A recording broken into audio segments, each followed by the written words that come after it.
알겠습니다. 두 번째 질문을 드리겠습니다.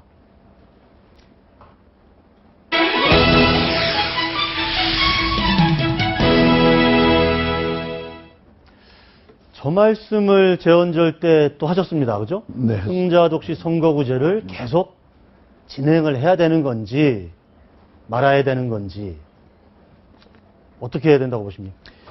저는 사실 과거부터 국회의원 되기 전부터 동서화합을 위해서 나름대로 활동을 해왔습니다. 물론 NGO 차원에서 해왔습니다만 지금 세월이 많이 지났는데요. 제가 의정 활동한 지 18년 됐죠.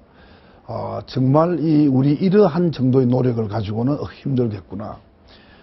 그래서 호남이건 충청도건 경상도건 강원도건 골고루 어원이 배치될 필요가 있다. 예. 우리가 보통 총선이 끝나고 나면 빨강, 파랑이 완전히 이렇게 나뉘는 걸 많이 보지 않습니까? 그렇죠. 저는 굉장히 그것이 부끄러운 현상이라고 보는 사람인데요. 예. 그래서 이제 물론 여러 가지 이제 논리는 있을 수 있겠습니다만 저는 중대 선거구로 가고 석패율 제도도 도입을 하고 또 이제 권역별 비례대표 제도 도입을 해서 좀 골고루 갈 필요가 있다. 물론 영남 지방은 조금 손해를 볼 수가 있을 겁니다. 예. 이제 지금 현재 여당 입장에서는 그렇죠. 그러나 이제 의원 수가 제일 많으니까. 그렇습니다. 예. 그러니까 이제 조금 손해를 볼 수 있지만 우리가 나라를 멀리 본다면 멀리 보고 판단한다면 약간의 그런 손해를 감수하고라도 이 나라를 우리나라가 서로 갈등 없는 그러한 나라가 됐으면 싶은 생각이 들고요. 네. 지금은 그 양당 구도지 않습니까?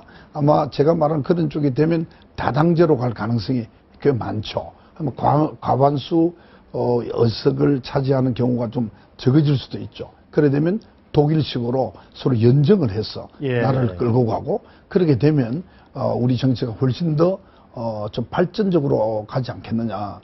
최소한 이 남남 갈등이나 지역 갈등이나 이런 부분은 많이 해소되지 않겠느냐. 그래서 제가 이번에 그 화두를 던진 겁니다. 네. 이제 1년 반이 남았기 때문에 지금이 적절한 타이밍이다. 그래서 여야 우리 정치 지도자들이 이 점을 많이 좀 거론을 해주면 좋겠다. 이런 뜻으로 제가 그 제안을 한 것이죠. 그 얘기는 개헌 문제하고도 이렇게 연결이 되지 않겠습니까? 개헌하고 직접적인 관계는 없죠. 개헌을 안 하더라도 이것은 따로 선거법을 고치면 되니까 할 수가 있죠. 예. 네. 그러나 이제 아까 말씀하신 그런 연정 문제라든지 뭐 이런 부분까지 다 포함한다면 그러면 궁극적으로는 권력 구조를 무슨 뭐 내각제로 간다든지 뭐 그런 것하고 이제 그렇게 이제 자연히 이제 그 개헌에 대한 논의도 생길 것 같습니다. 제가 볼 때는 아마 8월 국회가 되면 지금 그 개헌에 대한 법안의 제안이 될 것 같고요. 네. 제 전임자인 강창희 의장님 계실 때 그 의장 산하에 개헌 자문위원회가 있었고 그 자문위원회 보고서를 보니까 분권형 대통령제 이것을 제안을 하셨더라고요.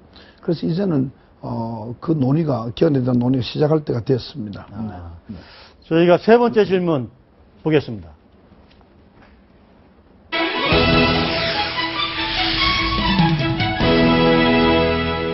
네, 시간이 뭐 좀 길게 남진 않았는데요. 네. 직권상정, 이제 국회의장 하면 직권상정이 딱 떠오르거든요.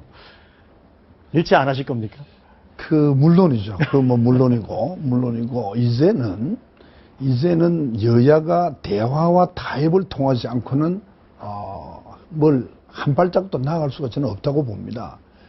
그래서 이제 여도 한 발짝 양보하고, 야도 한 발짝 양보해야 된다. 그래서 제가 주장하는 것이 이제 헌정 66년에 네. 우리도 여야 간에 상호 호혜하는 그러한 불문율을 만들 때가 됐다. 그렇게 생각을 합니다. 직권 상정을 한다는 것은 시대착오적인 것이다. 이렇게 말을 할 수가 있죠. 네. 저희가 질문은 이렇게 마무리를 하고요. 최근에 시진핑 중국 국가주석이 다녀갔잖아요. 네네. 예, 한 30분 만나시고 했는데 그렇습니다. 어떤 느낌을 받으셨어요?